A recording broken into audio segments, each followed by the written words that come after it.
Everyone, in today's video I'm going to show you how I did the simple black and foil nails. This client is trying to grow her nails, but she works in the hospitality and so her nails are often in water, and because of this they're peeling and break often. So we are going to try and make them grow. Since this is such a simple design, I thought I would include some prep. This looks quite vigorous, but it's because it's sped up.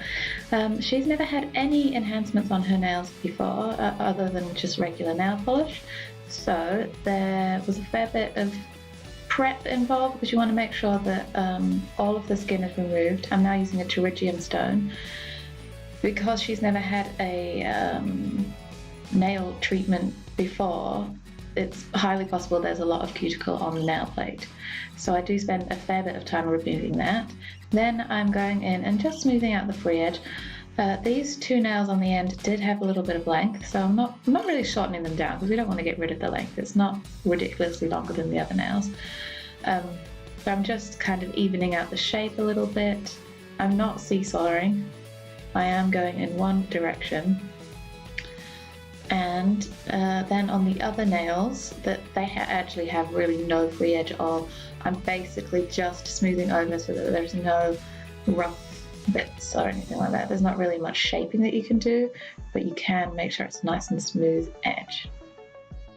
Now I'm going in and just lightly buffing over the nail, not moving any ridges or anything like that. I'm just buffing over to get those final bits of skin off and just remove the shine from the nail. Not putting any pressure on there, just using the weight of the buffer. It's really fine buffer, and I do buff some of the peeling from the ends just so that I can get a nice seal over the end of the nail.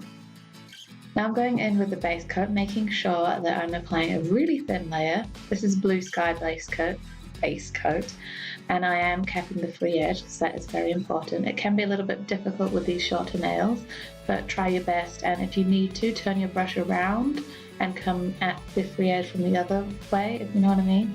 And make sure you clean up any base coat or any polish at all that gets onto the skin, because it's easy to get it on the tip of the finger because there's no nail there to protect the tip. So just like I am here, clean that up before you put it into the light. Obviously try not to get it on the skin, but it is really hard not to. So now I'm going in with the black. This is Gellack Black as Night, which I think is a brand you can get from farmers, but just obviously use any black you like. And again, I'm doing a nice thin layer and capping the free edge. This client is quite twitchy, if you can see that, I don't know. So there were a few times that she twitched and I went and flooded the cuticle. So if it looks a bit messy in the end, that is why. I did try and clean it up as best as I could, but this is a black polish and it does stain. So I went and did a full coat of that black on all 4 nails, and then I cured that in my light. And then I went in and did another, I did 3 coats on all the nails that don't have the foil design on, and just 2 coats of black on the ring finger and thumb because they've got the foil on, so they really don't need the 3 coats.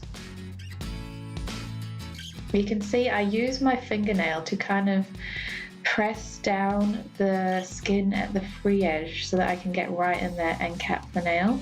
I'm not pressing down hard, like I don't want to cause any like further lifting of the nail from the nail bed, because obviously she's got quite short nail beds anyway. I don't want to make them worse. There you go, she twitched and I went into the cuticle a bit too far. But yeah, just kind of pressing the skin so that it's not in my way when I'm trying to cap the free edge.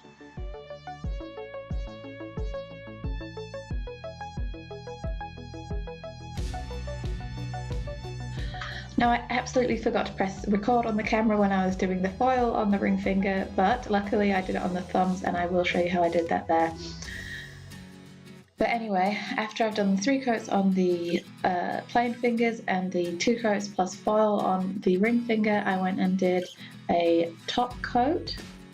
Now I would recommend top coating all of your black nails and then coming back and doing the foil ones. Because I did it black and then I did the top coat of the foil, I got tiny little bits of foil on my top coat brush and they ended up transferring to this nail here, which wasn't a big deal. It was just a little bit of shimmer and you probably wouldn't notice it if I didn't mention it. But I would either recommend having a separate top coat for your foil or top coating the foil last. Now the flakes haven't stayed around and I don't find them on other nails, but yeah, just for your reference. So here was what we did on the thumb. That's 2 coats of black, and then I kind of scrunched up this rainbow foil and just roughly pressed it on the nail. You want to do it quite like, almost like a waxing method. Press it down and rip it off really quickly. It's not like a gentle rip off because otherwise the foil won't transfer. But yeah, basically that is what I did. Just trying not to have too much of one color, just a mishmash of all the colors. And here it is on the other one. Now because I'm using the same piece of foil, there's already bits taken off, so this one you don't need to scrunch it up so much, just put it on however you like really. I mean, there's no wrong way to do this. And then I just press it on until I can't really see any more black. And then you top coat that. I do double top coat the foil nails, and that's the finished design. I hope you enjoyed this video and I'll see you in my next one.